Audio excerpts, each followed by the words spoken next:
So I'm going to start this new thing where I'm going to find questions either that you guys leave me in the comments or questions of my own, and I'm going to just dedicate videos to talking about it.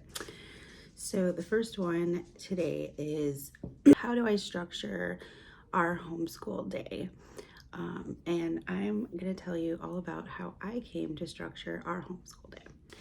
So grab a cup of coffee, whatever you're drinking, and let's just talk about it.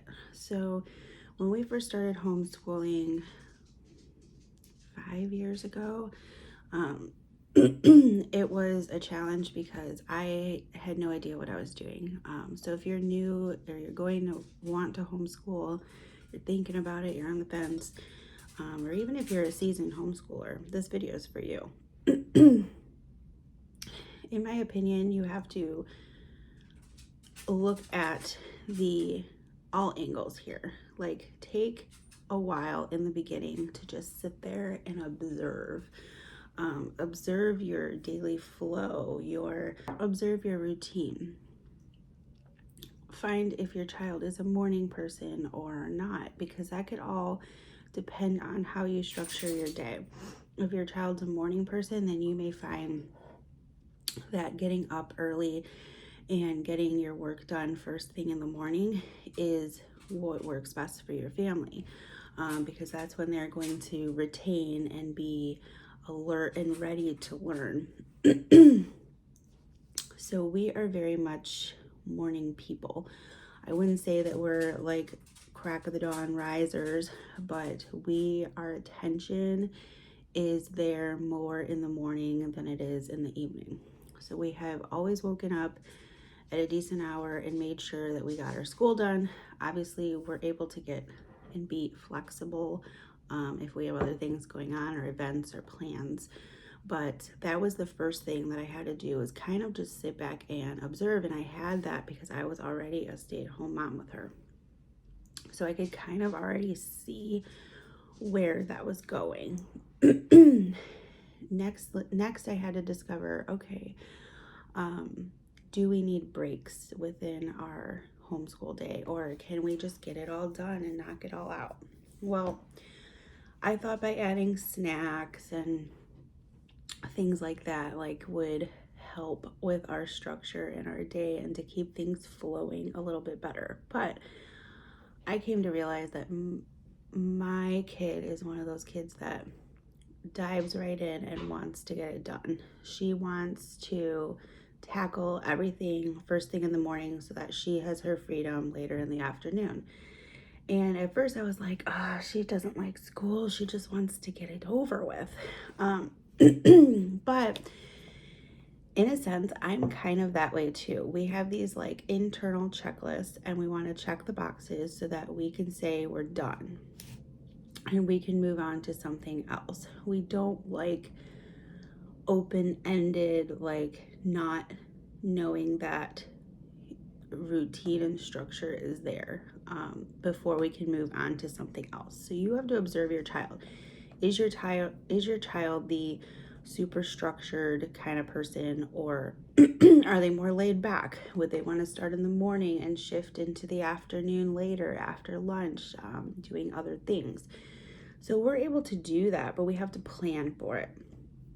We have to say, okay, we're going to get this done in the morning and then we're going to come back to it later on.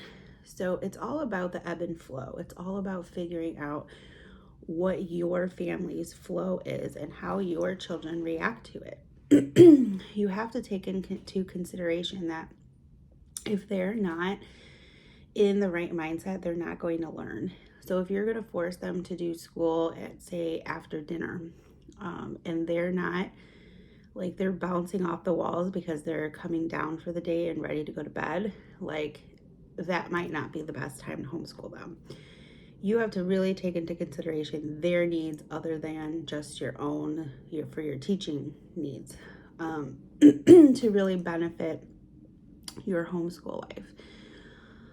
So to structure it even more, we follow pretty much the same routine every single day. Now, this has changed over time. You just have to start somewhere. You have to go, okay, on Monday, we're going to do reading and math. And history. And on Tuesday, we're going to do this. And then if you do it, you know it worked. And then you do it again and you know it worked. And say you come to a time where it starts to not work. Then you go, what about this is not working? How can I structure this better? How can I make it flow? Or maybe I know I have something going on, so I have to adjust the schedule. Those are all things you have to think about when going into planning mode. Now, for me, my planning became simplified when I started using Homeschool Planet. If you have not heard of them, they are an online homeschool planner, and you can purchase curriculum lesson plans through their site, and it imports automatically where you want it on your calendar. So it makes adjusting and deleting and editing so much easier because you're not writing it out by pen and you're not erasing, and it's quick. It's a little bit of a learning curve, but once you get it down pat, I literally wake up every Sunday, print it out for the week. You don't have to print it out. I just choose to print it out. And then I move along, and that's it. I check to see if I need any supplies or what we're going to be doing, and I don't have to do anything else because it's already done for me for the whole entire school year. So that really helped structure my days because I already had my plan. I already had an idea. Even if I had a loose idea and it wasn't like strict into stone, that helped me as well, because we used to do reverse planning, which is basically like if you have an open and go curriculum, you just open and go and then you write down what you did for the day. So we used to do that, and that worked out well for us too, but I always felt like I could be planning more and I just didn't know how or what to do, and that kind of messed with our structure. So all things to keep in mind and how you need to structure your homeschool day. I hope this was helpful. If you have any questions for me, leave them in the comments. Here's to a good day.